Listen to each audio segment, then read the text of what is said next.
Bé, molt bona tarda a tothom, benvingudes, benvinguts en aquest acte que organitza la secció de Ciències i Tecnologia de l'Ateneu. El ponent, que és el Miquel Catanzaro, avui no pot estar aquí amb nosaltres, que normalment són els ponents els que moderen els actes de les seccions, i jo estic aquí com a membre de la Junta. El que passa que estaré una estoneta i m'hauran de disculpar perquè tinc comissió executiva i hauré de sortir. Després, si acabem aviat, tornaré. O sigui que disculpeu-me. Faré la presentació i després, en tot cas, en el torn de preguntes, a Josep Maria, que és un ateneista de fa molts anys, farà de moderador. Molt bé, estem aquí per recordar, per conèixer, per aprofundir en la personalitat de Karl Faust. Quan pensem en el nostre país, certament, de mecenes n'hi ha pocs, però a sobre en el món de les ciències, gairebé, si en penséssim, pràcticament cap. N'hi ha algun, però molt poquets. Jo crec que el cas de Karl Faust és molt interessant en aquest sentit, perquè a més era alemany, va venir aquí i va ser, com vostès segur que saben, l'impulsor del Jardí Botànic de Marimurtra a Blanes. Aleshores, avui des de diferents vessants, la idea, lligant amb aquest any Faust, que s'ha organitzat des de la Fundació, i que l'any acaba a l'abril d'aquest any, si no vaig errat, s'han organitzat diferents actes i aquí a l'Ateneu ens va semblar molt interessant acollir-ne un d'aquests. Aleshores, tres persones que coneixen bé la seva vida, la seva obra des de diferents vessants, faran la xerrada d'avui i després es poden comentar i preguntar les coses que siguin. Jo els presento molt breument. Josep Maria Camarasa, ell és biòleg, és expert en l'estudi i la gestió dels recursos naturals i en planificació territorial i historiador de la ciència. No llegiré tot el seu currículum. A mi m'agradaria destacar, perquè va ser quan ens vam conèixer, quan era director adjunt de potser una de les obres naturalistes més interessants que s'han fet en aquest país, que és Biosfera, una obra d'alta divulgació i que va ser publicada per Enciclopèdia Catalana. Ell també va ser un dels primers tècnics que va començar a organitzar el medi ambient en aquest país. Això un dia ens ho haurà d'explicar bé, quan encara no existia ni la Generalitat de Catalunya. Per tant, és un dels coneixedors i dels pioners en l'ordenació territorial i en el coneixement del nostre país. I actualment té un càrrec que és de patró de la Fundació Karl Faust.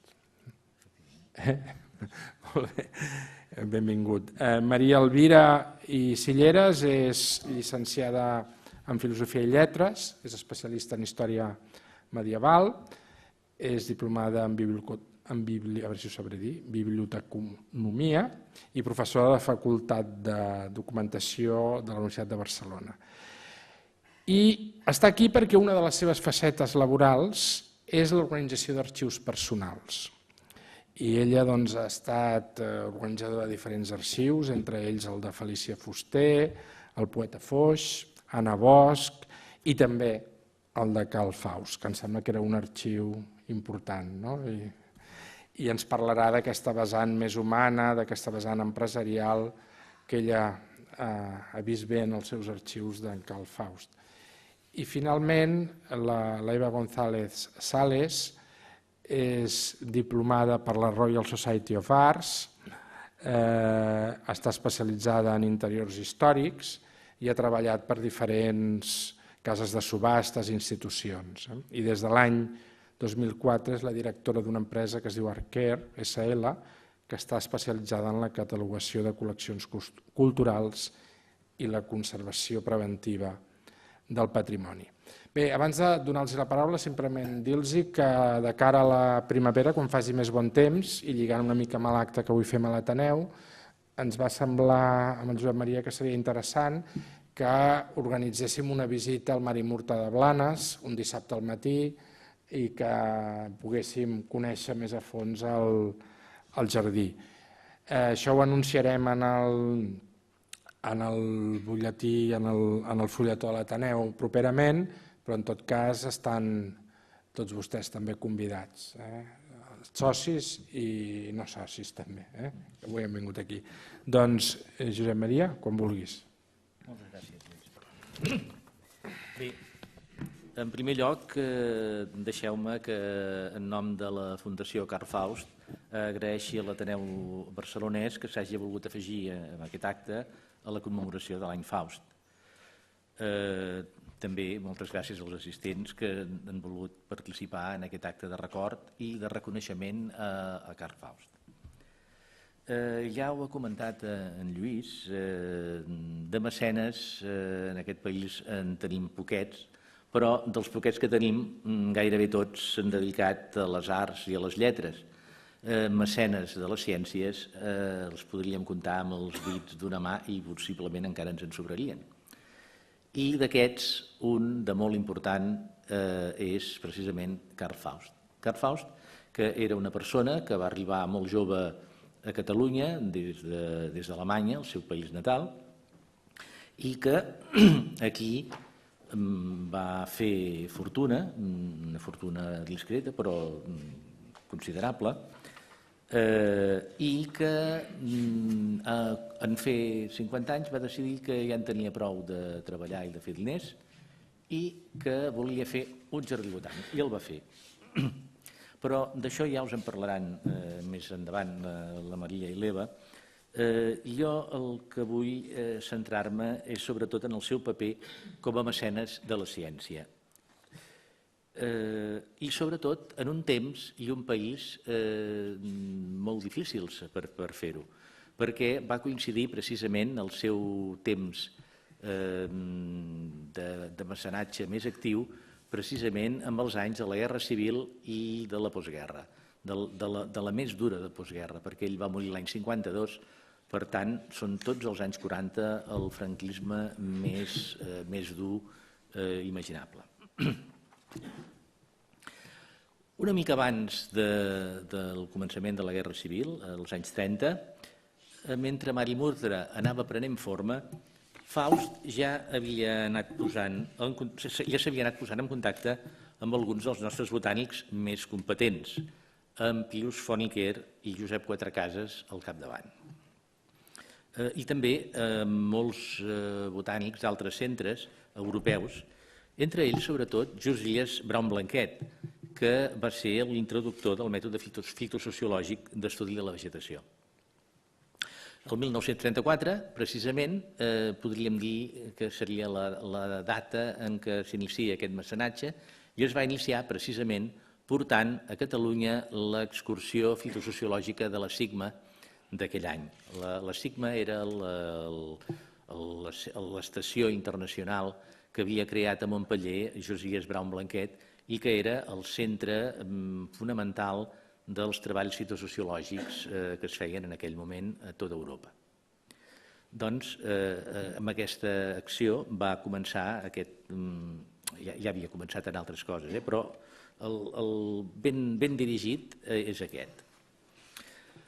Bé, quan el juliol del 36 anava a esclatar la guerra, s'estava acabant de construir precisament un dels elements singulars més emblemàtics de Mari Murtra. Si coneixeu el jardí, potser no el coneixeu tots, és un templet, el templet de Linné.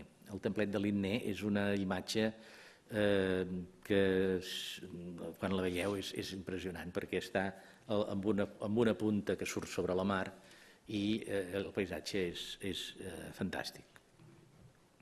Bé, no estava en construcció en aquell moment i el Faust se'n va anar de vacances, com feia cada estiu, normalment se n'anava unes quantes setmanes a Centre Europa i aprofitava per visitar altres jardins i per visitar centres de recerca a Alemanya, a Txecoslovàquia, a Suïssa, sobretot a Suïssa i a França, França i a Mònaco. Bé,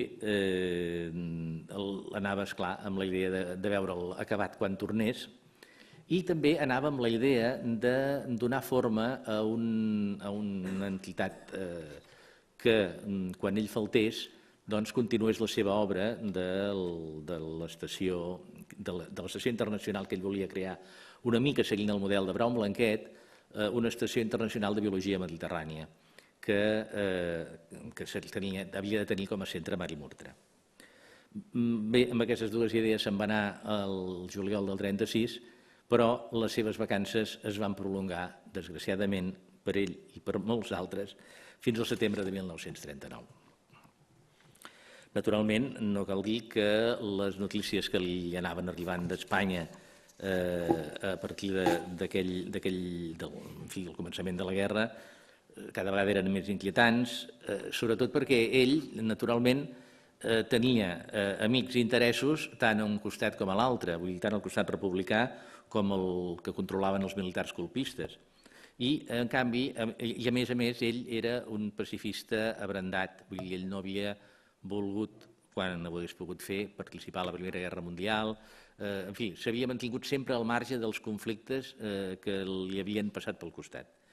I, en el fons d'aquest, també se'n va mantenir al marge, però no tant, perquè el contacte, no va perdre el contacte amb els seus amics catalans, bàsicament Pius Foniquer, Josep Quatrecases, Miquel Aldrufeu, que era el jardiner major dels Jardins de Montjuïc en aquell moment, però que també havia col·laborat en l'execució de Marimurtra, i alhora també mantenia contacte amb el seu soci, Wilhelm Kampmann, que aquest se n'havia anat a Alemanya i tan bon punt Hitler va reconèixer el govern franquista, doncs se'n va anar a Sevilla, on tenien una sucursal, i a partir d'això hi va haver dos Faust i Kampmann, que era l'empresa que compartien Faust i ell. Un Faust i Kampmann franquista, diguem, amb seu a Sevilla, i un Faust i Kampmann col·lectivitzat amb seu a Barcelona i sucursals a Madrid i València. Bé,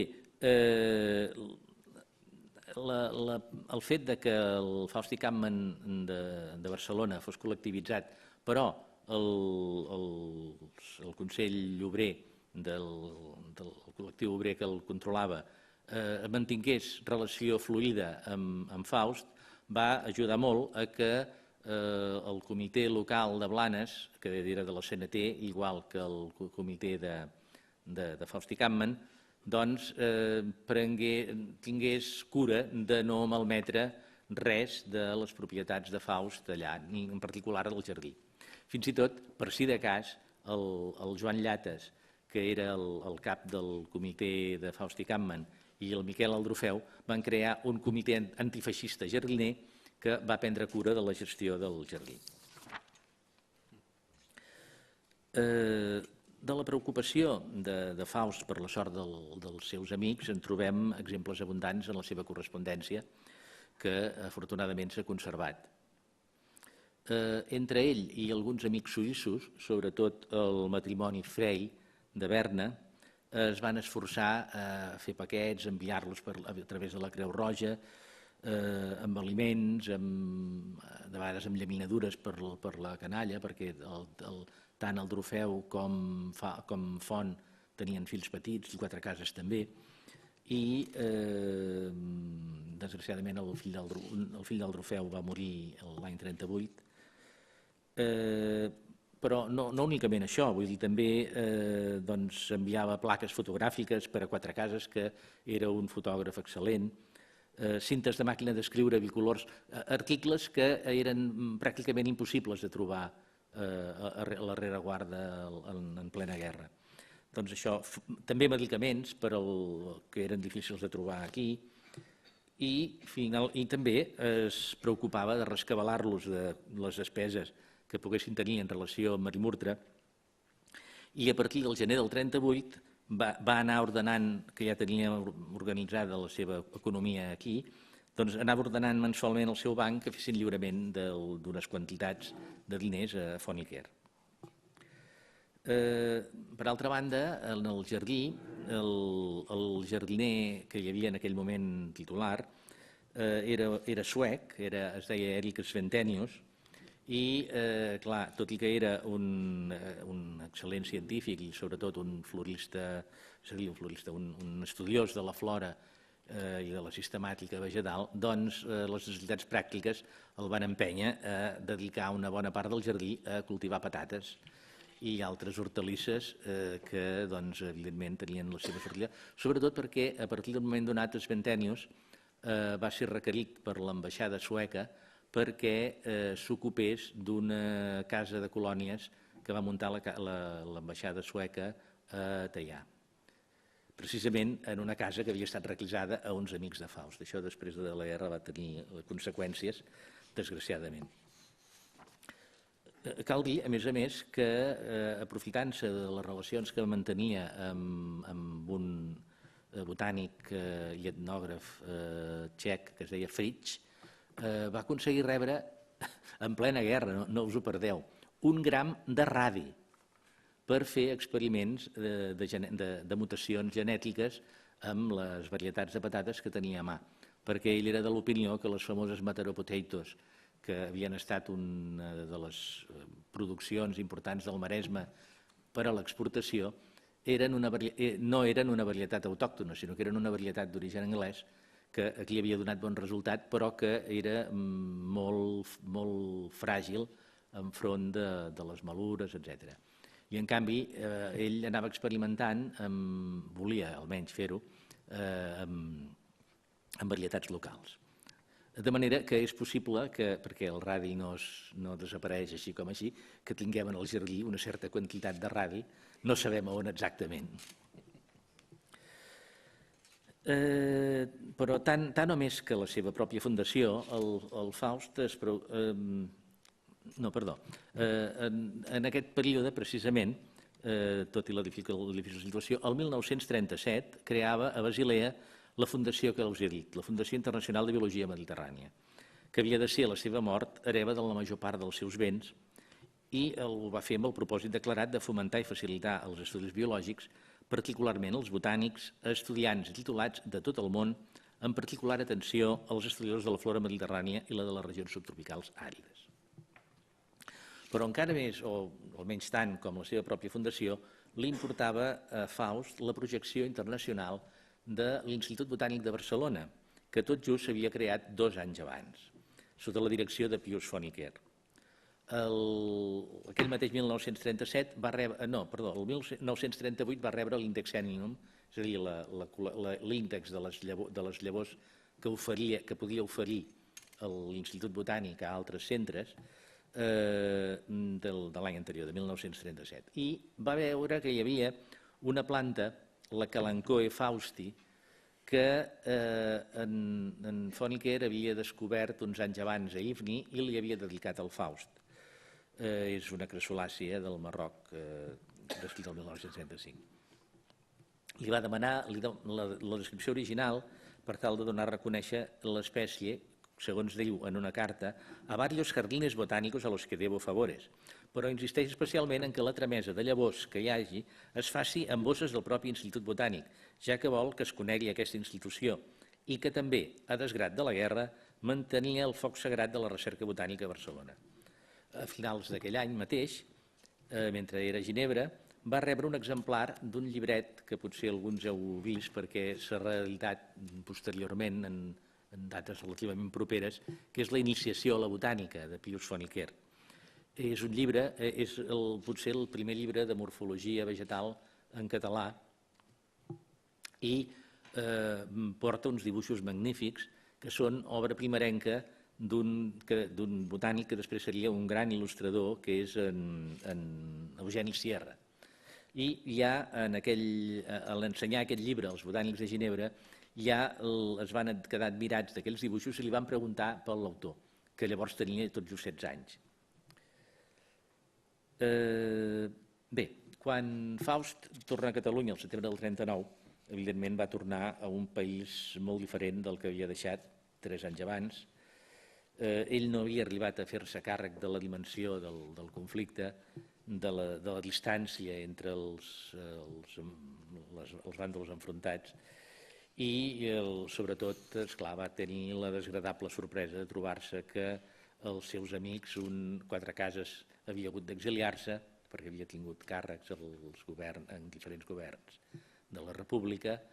Foneker estava empresonat i va anar d'un pèl que no pogués ser condemnat a mort, Després es va quedar només en auxiliar la rebel·lió i només li van confirmar que li van caure 8 anys, dels quals en va fer 2 al castell de Montjuïc, perquè com que era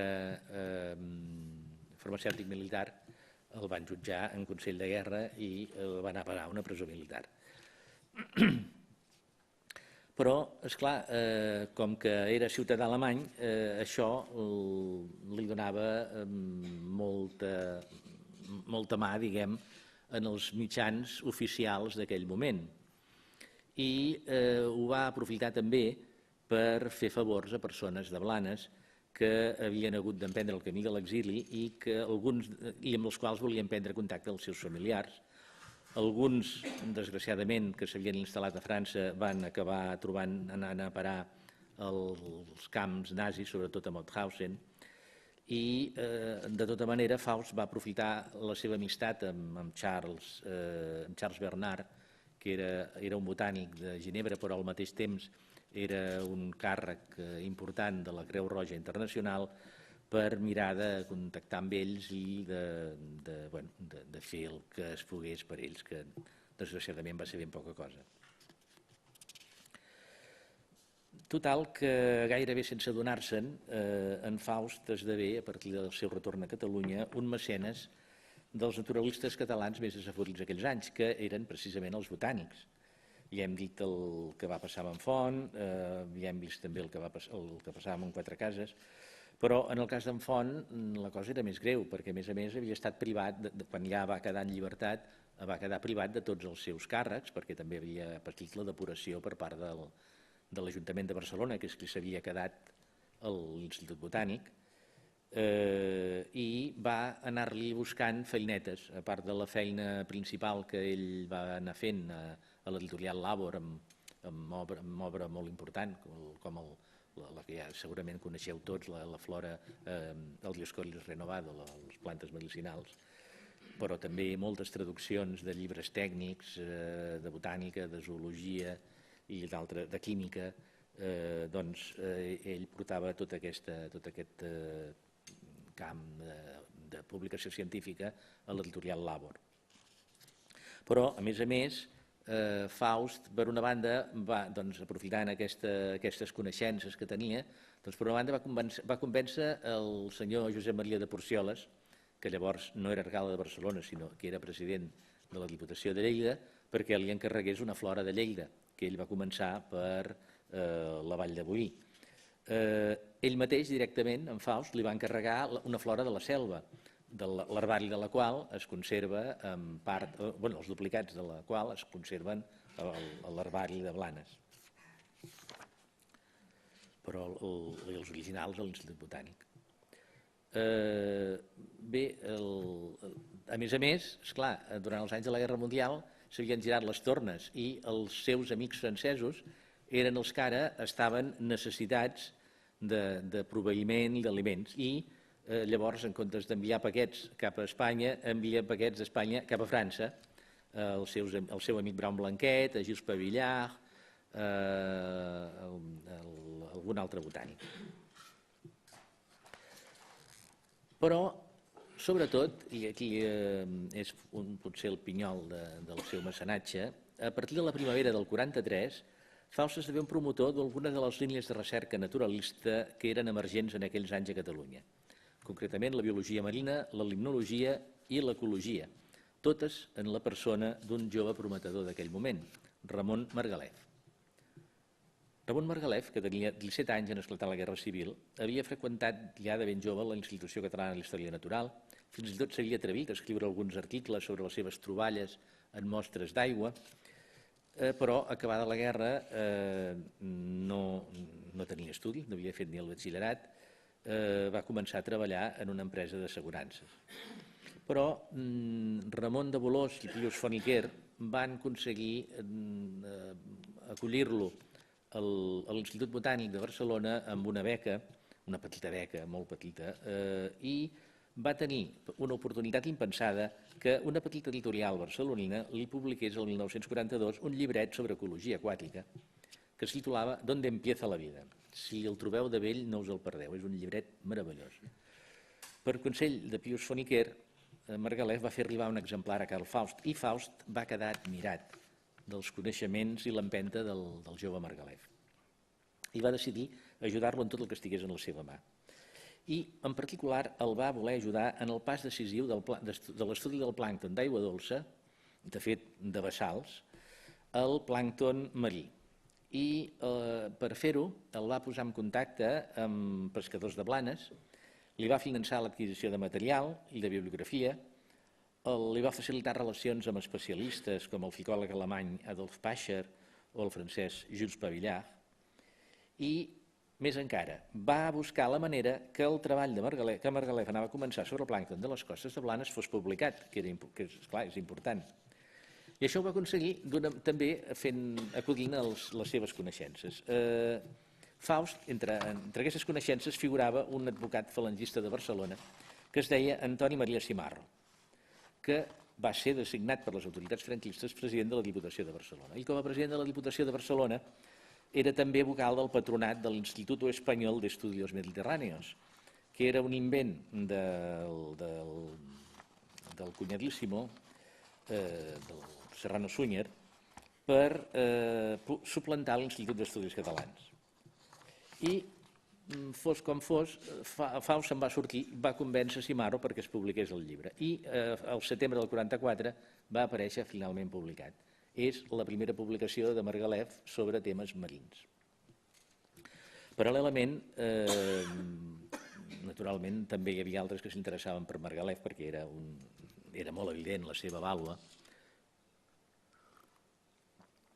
I Francisco García del Cid, que el catedràtic de zoologia, li va aconseguir una beca del CSIC, el Consell Superior d'Investigacions Científiques, però perquè pogués treballar en un centre. Però això a condició que fes el batxillerat i la carrera ràpidament, i així ho va fer. En 2 anys va acabar la carrera, en 2 anys va acabar el batxillerat, de fet no el va acabar, simplement es va examinar d'examen d'estat i en 3 anys va fer la carrera sencera de ciències naturals. Llavors no hi havia separació entre biològiques i geològiques. Total que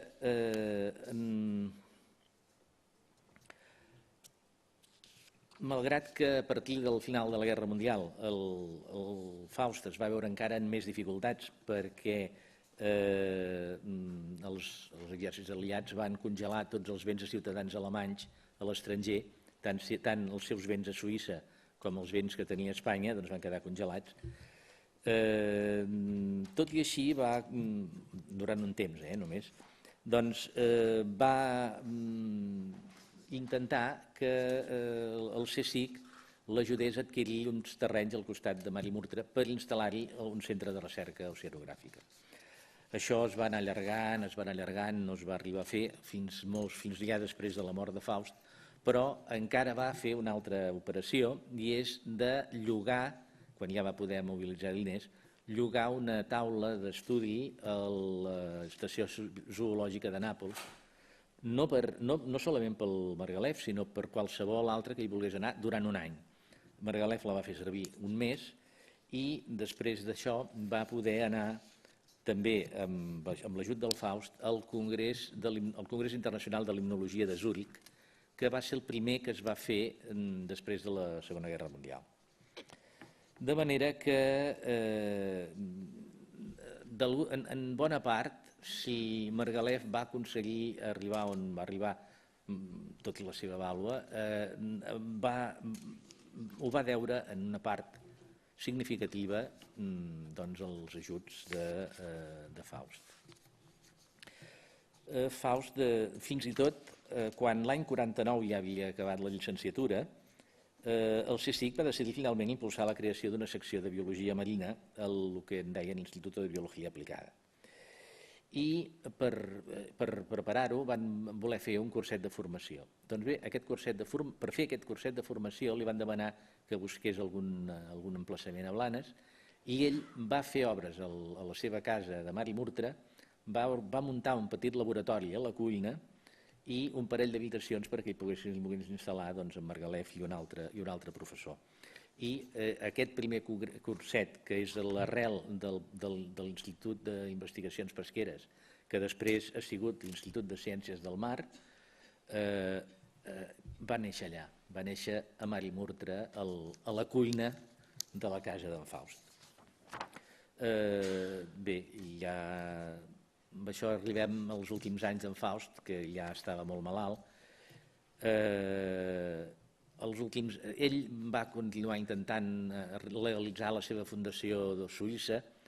En els temps franquistes això no va ser possible i llavors finalment va haver d'organitzar una fundació espanyola que va crear l'any 51 i de la que és successora la nostra fundació Carl Faust. De moment, res més.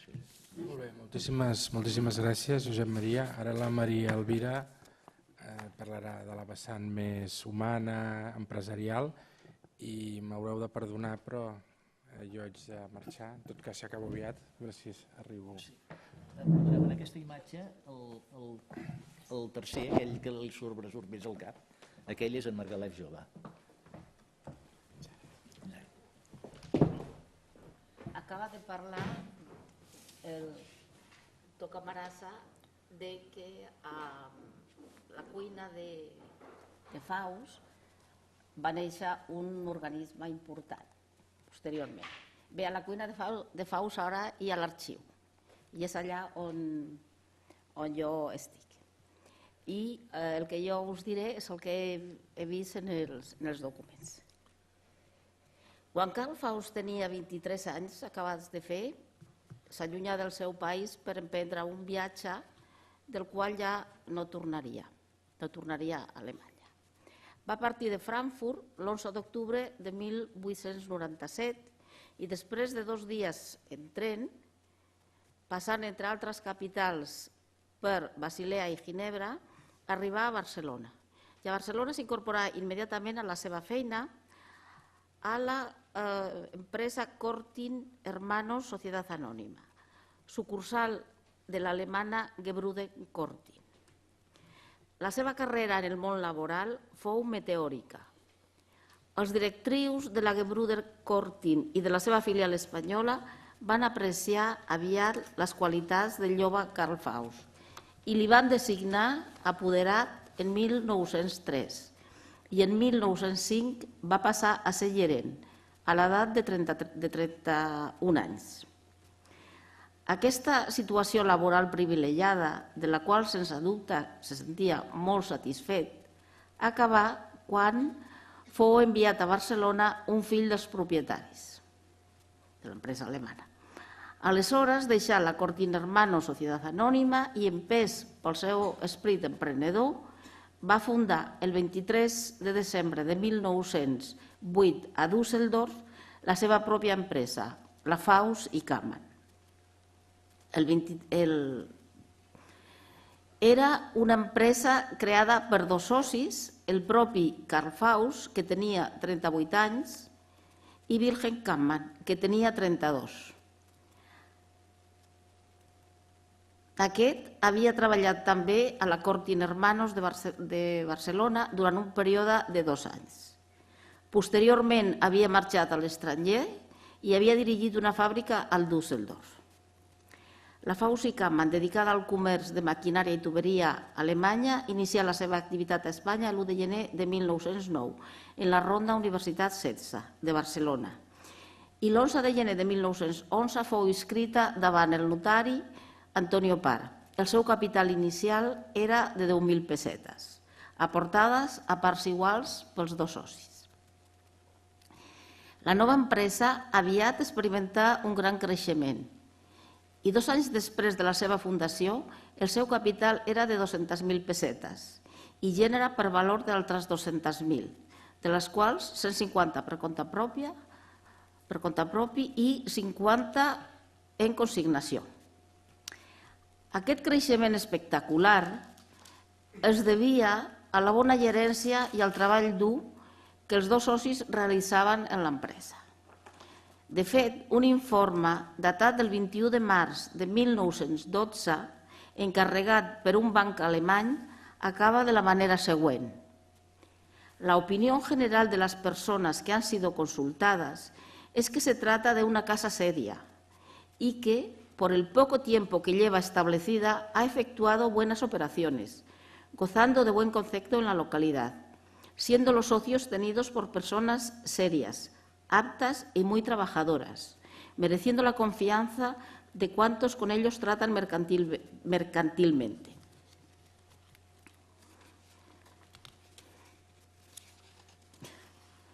Carl Faust, empresari, i empresari d'èxit, trobava també temps per a les seves aficions culturals i esportives.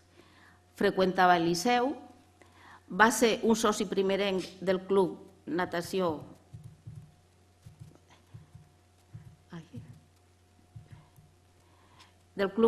Barcelona i probablement jugador de waterpolo en aquest club.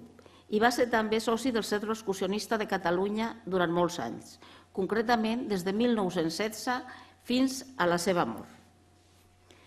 En una data que no he pogut precisar, encara, dos companys d'excursió i amics el portaren a Blanes, els germans Antoni i Friedrich Armangué. Aquests eren dos joves prominents de la societat barcelonina, on destacaven també per la seva activitat esportiva. Per exemple, un dels germans Armangué creó un model de cotxe molt interessant per a l'època, creó un circuit a Sitges que es deia Terramar, feien carreres de cotxes amb una certa regularitat i a Faust també li agradaven els cotxes, a més de les excursions i el Liceu. I, de fet, aquí veieu un cotxe que es va comprar en l'any 1926 i que està... Com? Un Fiat Torpedo que està matriculat a Sevilla.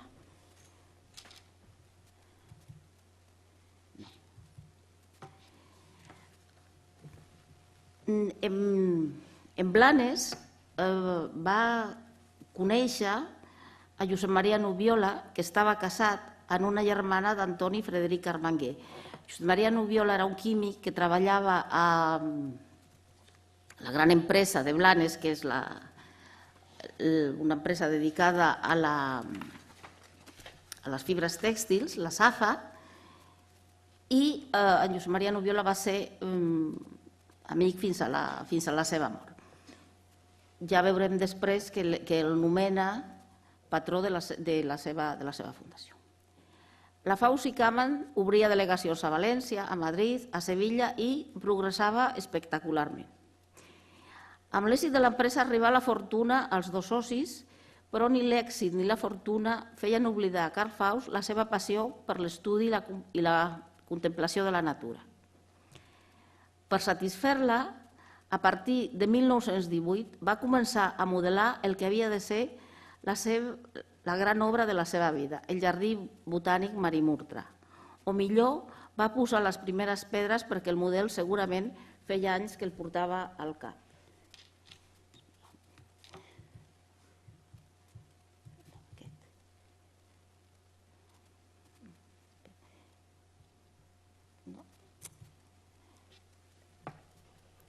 Primer de tot, entre 1918 i 1919 va iniciar l'adquisició de terrenys de vinyes i erms en el vessant oriental de la muntanya de Sant Josep de Blanes, damunt dels primers penya-segats de la Costa Brava. Aquestes compres, Carl Faust les pagava en efectiu, immediatament després de llegir i acceptar l'escriptura notarial, en dues parts.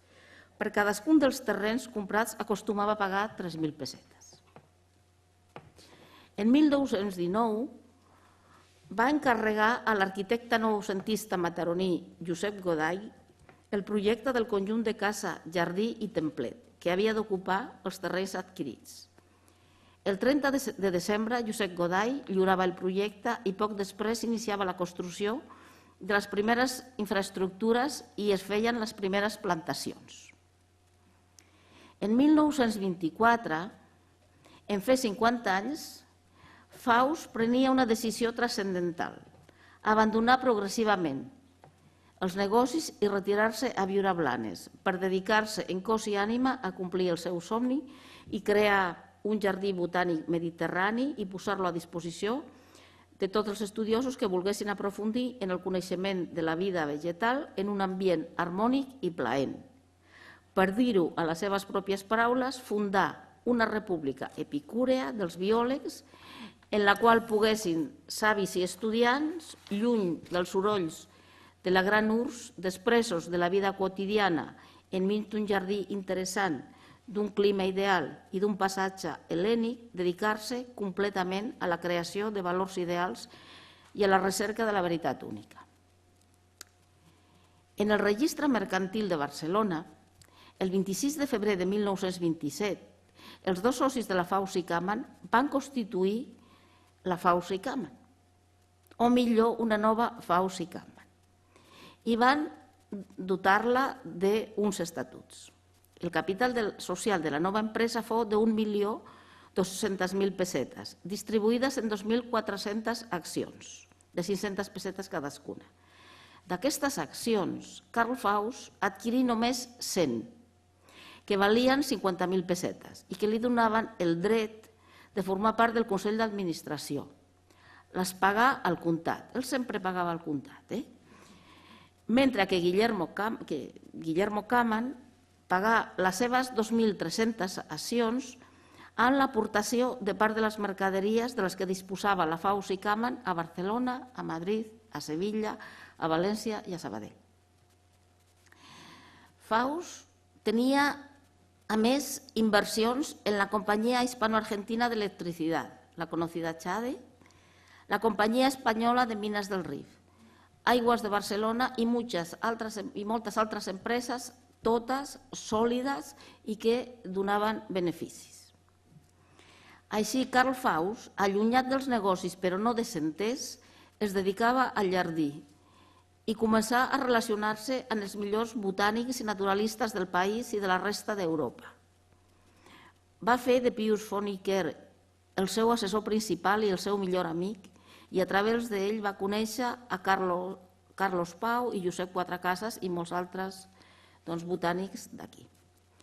En els seus viatges per Europa va establir també contactes fructífers amb botànics destacats, com Ludwig Diels, Fritz von Wettstein, Eduard Frey i sobretot el suís Josias Brau Blanquet, del qual ja ha parlat el doctor Camarasa. Amb ell, al jardí, treballaren alguns dels millors dissenyadors de jardins del moment. Primer de tots, el suís Zeno Schreiber i a continuació l'alemany Wilhelm Narberhaus i el suec Erik Ragnar Svensson. D'entre els catalans es poden esmentar, entre d'altres, Miquel Aldrufeu, estret col·laborador de Nicolau Maria Rubió i Tudorí en l'execució i manteniment dels jardins de Montjuïc i professor de l'Escola d'Aprenents de Jardineria de Barcelona, i l'escriptor especialitzat en jardins Noel Clarasó. Cal dir algunes paraules sobre aquests dissenyadors de jardins. El suís Zeno Schreiber va treballar amb Carl Faus quan era molt jove i després va marxar als Estats Units, on va tenir una vida professional llarga i molt exitosa com a dissenyador de jardins. I entre els seus clients van figurar, per exemple, Lawrence i Mary Rockefeller. Willy Narberhaus també va ser un dissenyador de jardins tant a Alemanya com a Espanya i altres països d'Europa. A Catalunya va fer, per exemple, els jardins de l'Hotel Monterrey de Lloret, els del balneari de Vichy Catalán, de Caldes de Malavella, els de la fàbrica de Fontvella, de Sant Hilari de Sacalm, i a Blanes va modelar el passeig de mar.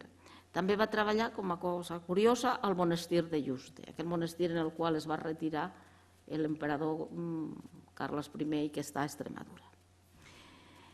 Erik Svensson començà a treballar en Marimurtra en 1934, coincidint amb Zeno Schreiber. Viatjà al Marroc en busca de plantes i quan Schreiber marxà als Estats Units ocupà el seu lloc. I és ell el que s'ocupà tant com va poder durant la Guerra Civil de Marimurtra. Va poder poc, la veritat. Després de treballar a Marimurtra va passar uns anys a Montserrat i allí va latinitzar el seu cognom, signant endavant com Sventenius. Posteriorment En 1943 es traslladà a Canàries, on va realitzar una obra magnífica com a estudiós de la flora canària i com a creador i director del Jardí Viera i Clavijo de Gran Canària. En aquesta tasca comptà amb l'ajut de Matías Martí Guerra, que uns anys més tard seria governador civil de Barcelona. A més dels científics i dissenyadors de jardins, Carl Faust tenia relació amb jardiners i propietaris de jardins, dels quals es poden destacar el doctor Assel Robertson-Prochowski i Nicolás i Dorothy Voevodsky. El doctor Assel Robertson-Prochowski, propietari a Niça del jardí Le Tropique i gran especialista en palmeres, tenia una vida familiar molt complicada que donaria per escriure més d'una novel·la políticament incorrecta.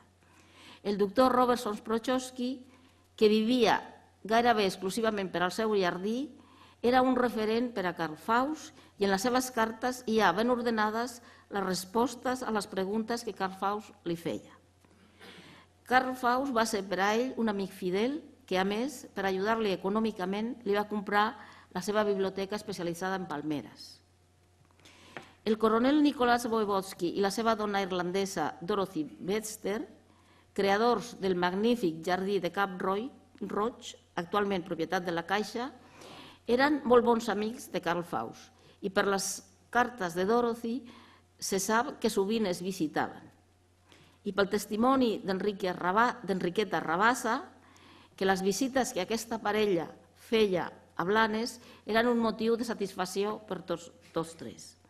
Enriqueta Rabassa és una senyora, filla d'Avelí Rabassa, que va ser la persona que va estar realment al final de la vida de Faust amb ell, perquè s'ocupava de cuidar-lo. Carl Faust continuava donant forma al seu jardí i en 1936 havia començat la construcció del templet de Linné, que havia d'esdevenir un dels símbols més representatius i vistosos de Marimurtra, tant per la seva situació en un penya-segat com pel magnífic camí en forma d'escala que s'ha de recórrer per arribar-hi.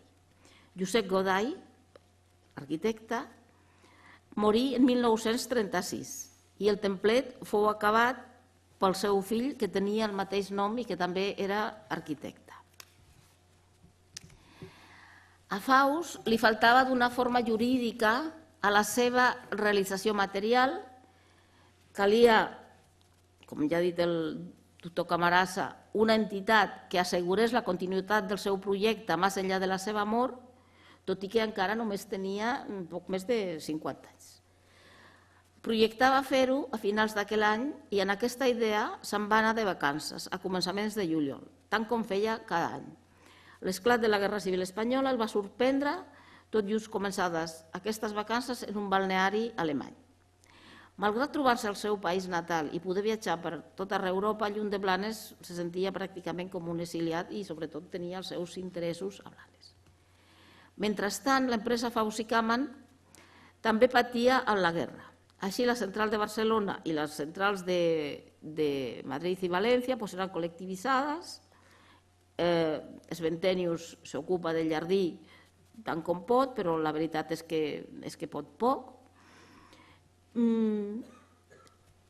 Faust, des de l'estranger, davant de la situació, crea en 1937 en Basilea la Fundació Estació Internacional de Biologia Mediterrània. L'havia de governar un patronat científic i administratiu presidit per Gustav Sen i format per membres de la Societat Helvètica de Ciències Naturals, la Societat Helvètica de Botànica, la Societat Kaiser Wilhelm, la Real Societat Botànica dels Països Baixos i la Societat Botànica Sueca. Tan aviat les circumstàncies ho permetessin, s'havia de convidar a formar-ne part l'Institut Botànic de Barcelona i la Societat Espanyola d'Història Natural. La fundació es creava sota la reserva de complir posteriorment el requisit que exigís la llei espanyola i en el propòsit declarat de fomentar i facilitar els estudis biològics, particularment els botànics a estudiants i titulats de tot el món, amb particular atenció als estudiants de la flora mediterrània i de la flora de les regions subtropicals. Karl Faust havia de ser de per vida el director, amb dret a residir a la casa de Marimurtra, i després, a la seva mort, tot el que ell tenia passaria a aquesta fundació.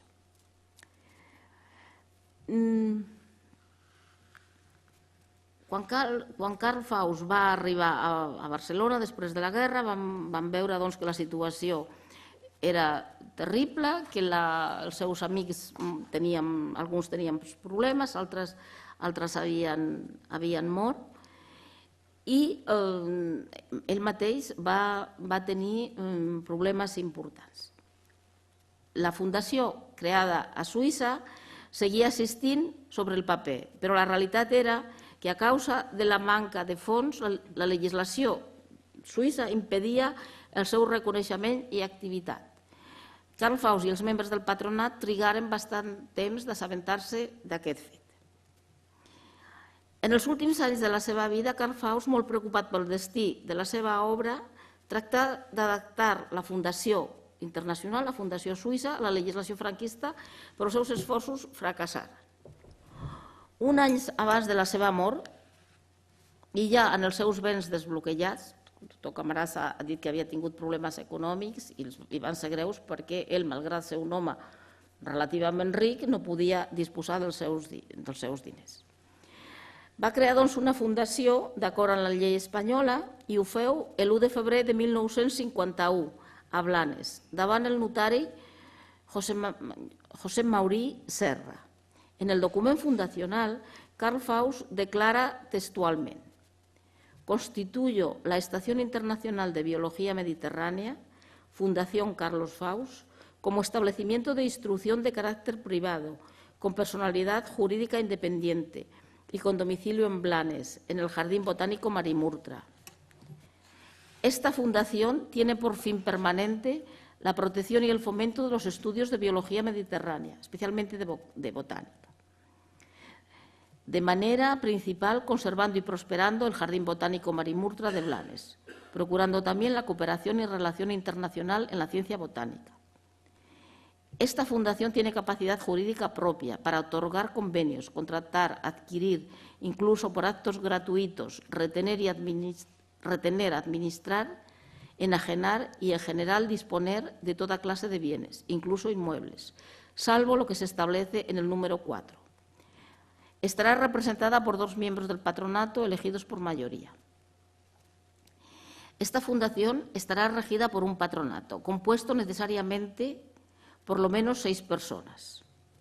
En el mateix document fundacional, més endavant anomena els membres del primer patronat, que són els següents: els seus amics catalans, Pío Fontquer, Noel Clarasó i Serrat, José María Nubiola, els alemanys Alberto Moser Silberhorn i Juan Windisch, el suís Roberto Lee Bies, l'anglès Guillermo McCrory, a més del propi Karl Faust. Aquesta fundació, després de successives adaptacions exigides per l'evolució legislativa en els darrers anys, és qui encara actualment té cura de la gestió del llegat del seu fundador i en particular del Jardí Botànic Marimurtra. És també qui manté l'orientació científica i divulgativa i també la que reivindica el caràcter internacionalista que el Karl Faust la volia donar i que així ho demostrà tant en la primera fundació de Basilea com en la segona de Blanes. Karl Faust va morir a la casa seva de Marimurtra el 24 d'abril de 1952, deixant a la vila de Blanes i a tots els amants de les ciències de la vida el llegat extraordinari de Marimurtra i de gairebé tots els seus béns per mantenir el jardí, per mantenir la fundació. Béns que no eren escassos perquè Faust acostumava a encertar en les seves inversions i negocis. La tomba de Karl Faust, que ell mateix dissenyà, està al cementiri de Blanes. És una tomba molt senzilla i està formada per una làpida, una pedra en el seu nom, un arbre i un banc. Un banc que sembla posat perquè algú hi segui i li parli del seu jardí. Jardí que paga la pena visitar i que espero que en aquesta visita que programarà l'Ateneu molts de vostès ho facin, vagin a Blanes i vegin el jardí i la tomba de Faust. Una cosa que voldria dir és que Faust era un home generós. Era un home generós en quant als diners, però també era un home molt generós en quant al seu temps.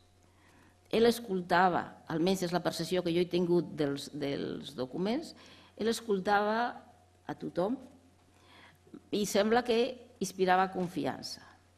De fet, el doctor Robertson Prochowski, en una carta de 17 pàgines, molt emotiva, que li escriu, li diu que només haver-lo conegut l'ha inspirat confiança i que és per això que li explica quina és la seva vida i quina és la seva situació. Com que aquestes diapositives estan passant una mica desordenadament, us explico una mica el que és cadascuna i així ja ho sabrem. Aquest és el templet i Faust que està mirant al mar. Faust treballava de valent, com veieu.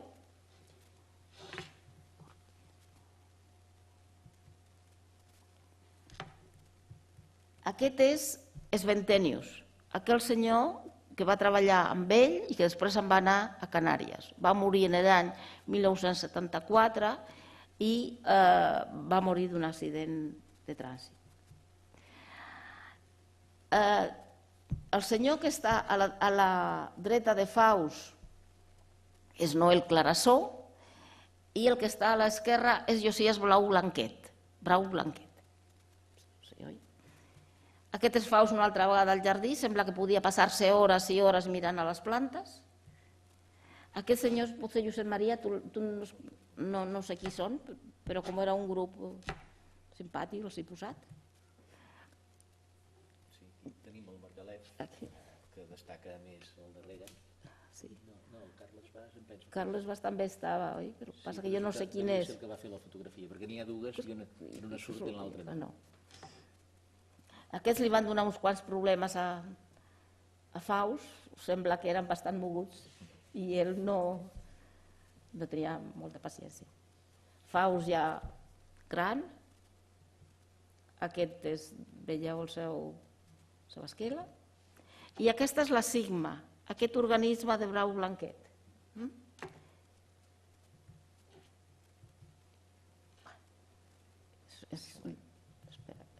Volia posar una cosa perquè ara la Eva ens dirà.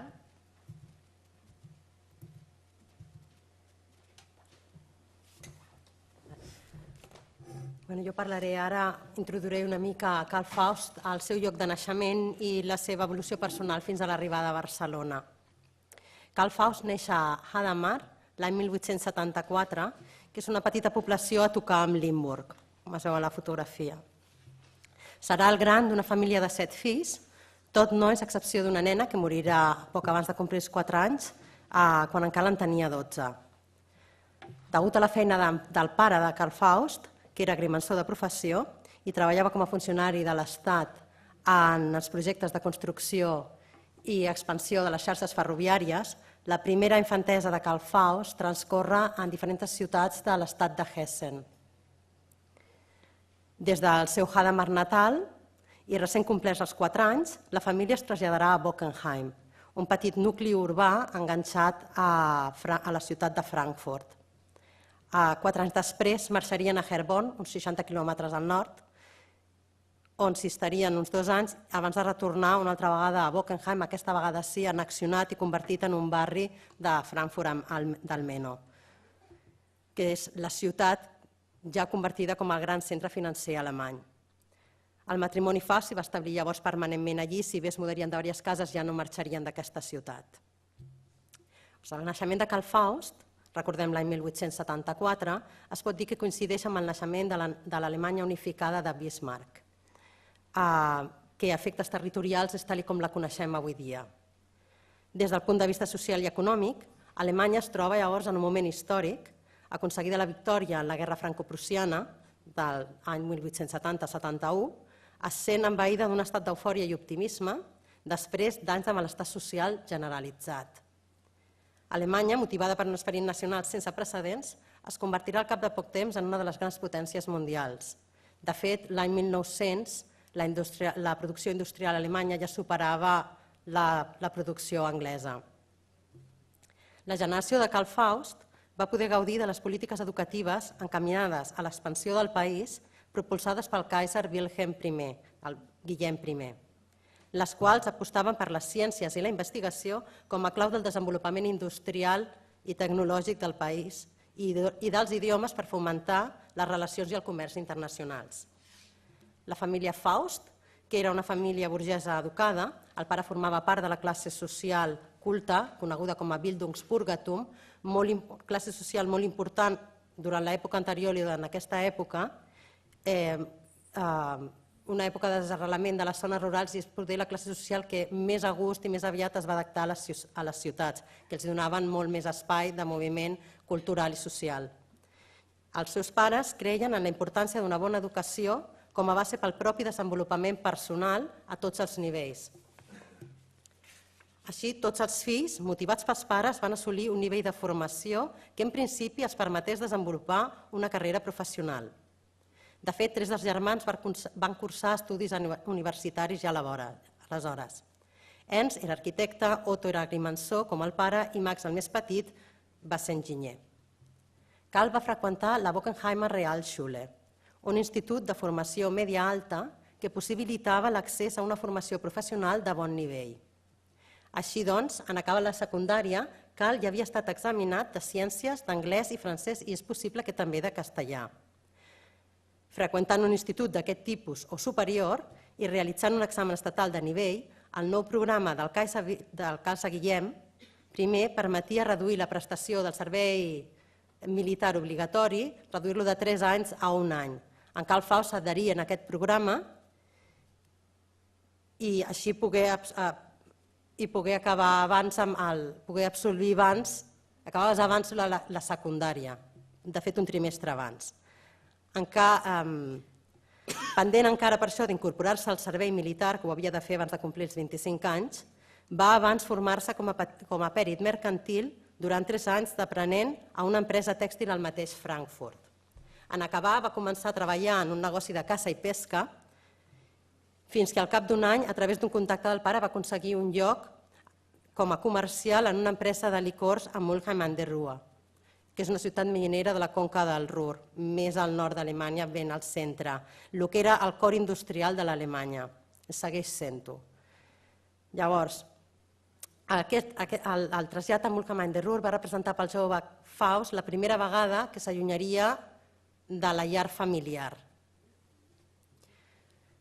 De totes maneres, per desavinences amb el seu cap, aquesta experiència laboral va tenir una durada d'1 any i mig i va tornar a Frankfurt, on tornaria a entrar com a comercial a l'empresa on havia fet l'aprenentatge. Fins passats 2 anys, on, lliurat definitivament del servei militar i amb una oferta sota el braç de Corting Hermanos, com ha explicat la Maria Elvira, va decidir migrar a Barcelona. Llavors, d'una banda, encara que l'experiència de feina a Mülheim an der Ruhr no va acabar gaire bé, a nosaltres ens inicia en el que serà l'aspecte més personal i privat de Karl Faust a través de les seves cartes, perquè comença aleshores una sèrie de correspondència que mantindrà amb la seva família bastant abundant. Des d'aleshores, i amb l'ajut també dels seus petits quaderns de viatges que es posen de manifest durant les seves vacances de Pentecosta i estiu entre el 1893 i 1898, on ho anotarà tot, des d'on va a quan li costa i amb qui es deixa acompanyar, descobrirem un noi jove, disciplinat, metòdic i responsable, fidel a la institució familiar, recreant-se en la protecció del pare, però alhora ell mateix paternalista amb els germans menors. Un noi que sent curiositat pel seu entorn, interessat per la cultura, l'art, la música, el teatre, la literatura i la poesia. De tant en tant es regala ell mateix uns versos. Un noi extremadament sensible, capaç de gaudir tant d'una bona obra de teatre com d'un paisatge en harmonia amb la natura. Un jove refinat, que li agradava vestir bé i guardar les maneres, molt social, amic de la broma i de sortir a divertir-se amb els amics. D'anar a ballar, participar en les festes locals. Aficionat a l'esport i sobretot a la natació i l'excursionisme.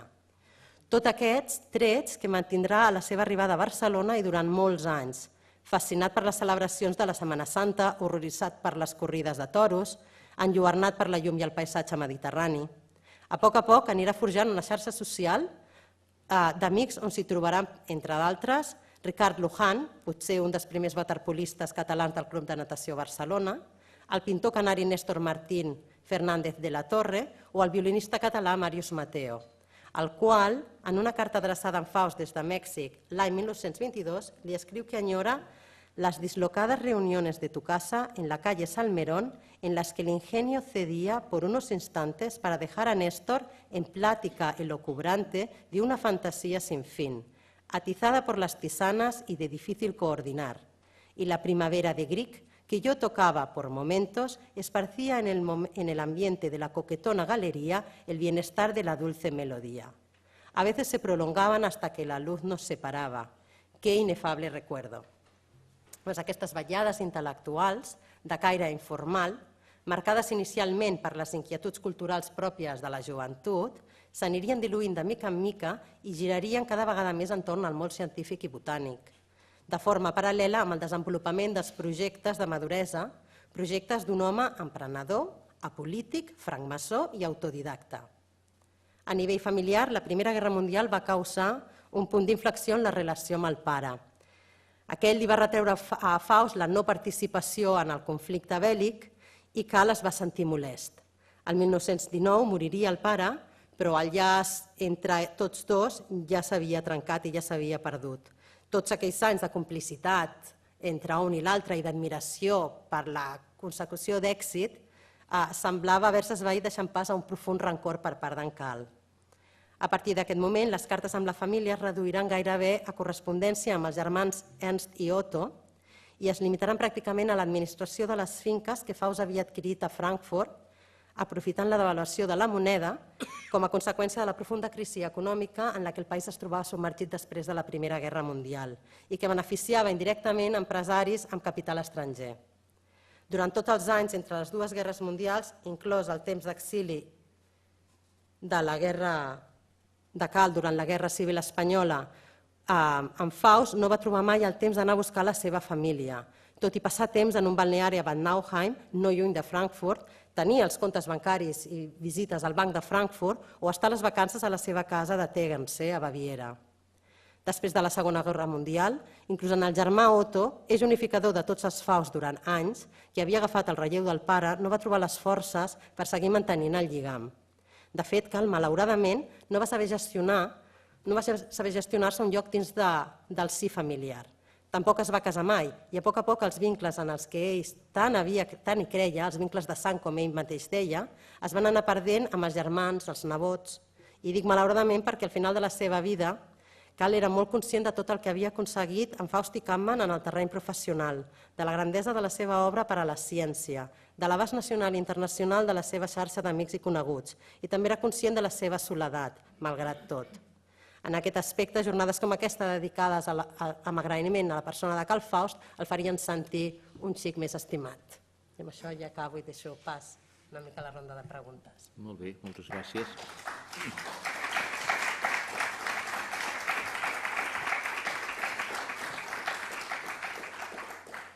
Bé, moltes gràcies. No sé si algú vol intervenir per demanar alguna ampliació, algun detall que no els hagi quedat clar, alguna curiositat sana o malsana respecte al que hem explicat. Endavant, si és així.